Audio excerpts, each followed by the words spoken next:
Hey, what's up, guys? I'm back with another great video.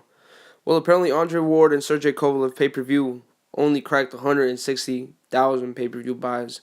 This is definitely a letdown. I thought it would do around 300,000 buys. I didn't think it would be so low.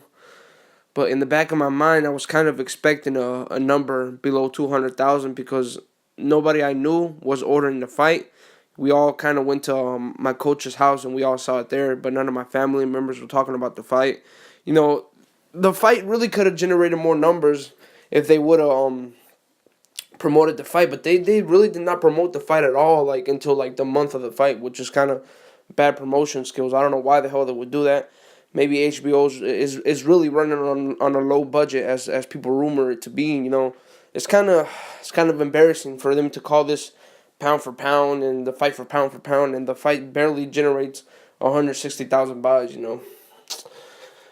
It's sad, man. It's sad. I mean, that was a great fight. It deserves around 300,000, 400,000 buys, considering the state of boxing right now. I mean, I honestly think if they would have promoted this fight better, and this fight was, before, if this fight would have happened before the Mayweather and Manny Pacquiao fight, because we all know after that fight, all the pay-per-view numbers have been down. Because it wasn't Mayweather's fault really that the fight wasn't that good. I think it was Manny Pacquiao's fault for not putting on a better effort. He had his spots in the fight, but he didn't come out to be the fighter we thought he would be. I thought the fight would be like much closer. I thought it'd be a split decision or a majority decision for Mayweather. I thought it'd be that type of fight, and I thought Manny Pacquiao would even drop Mayweather for his first time in his career. But anyway, I honestly thought if this fight would have happened before that, it would have done anywhere from 900,000 buys. I mean, these two fighters really aren't pay-per-view stars. They're well known, but their records and the build. If they would have promoted the fight, it would have easily did them around 900,000 buys. But that's boxing. I mean, I guess HBO is running on a low budget because they did not promote this fight at all. I did not see any commercials. No radio stations were talking about it for where I live. It's messed up, but I mean, I guess they got what they wished for. But at the same time, maybe they were using smart investments. Maybe they felt like, the state of boxing isn't that good, and them investing in promoting this fight would just kind of it wouldn't improve the outcome much, and maybe they would have lost out on money.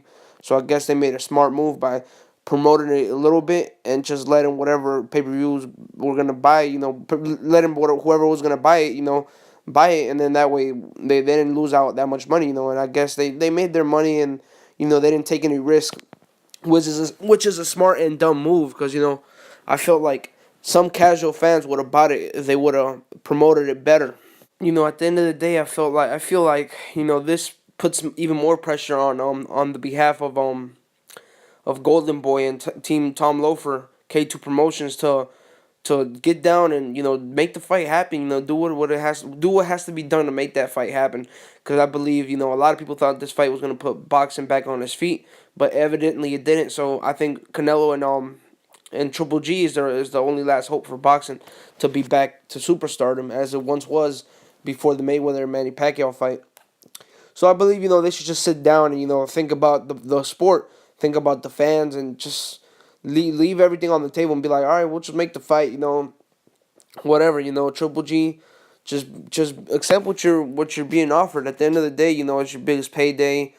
At the end of the day, they're offering you pay-per-view upside too, so you can easily go home with $15 million. I mean, if you think about it, Canelo was guaranteed $5 million to fight Cotto, but he was also offered a pay-per-view upside, and the fight wasn't as successful as people thought it would be, but it did decent 900,000 buys. So he went home with $12 million. So the upside, it was a decent upside.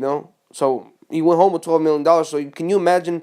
I think Canelo versus Triple G, considering the state of boxing as well, would do like $1.5 million to a million. Considering the state of boxing, but the fight in itself is going to be really action packed, and maybe the pay per view numbers won't break any pay per view number records or anything like that. But it'll definitely be the best pay per view numbers we've seen since Mayweather and Manny Pacquiao. So I think, with that being said, I feel like once that happens, the fight itself, the action packed fight itself, will bring boxing fans back to the to or we'll bring fight fans back to boxing, and then they'll want to see a rematch of whatever the results may be. So I feel like they should just sit down and make it happen, man. Make it happen. 2017, make it happen. Canelo should fight top middleweight fighters when he goes up to middleweight, and Triple G should fight Danny Jacobs. That fight might actually boost the pay-per-view numbers, and in the Canelo fight, it will help promote it. It will build that shit to even a bigger stage. You feel me? So at the end of the day, boxing is never gonna die. You guys don't worry.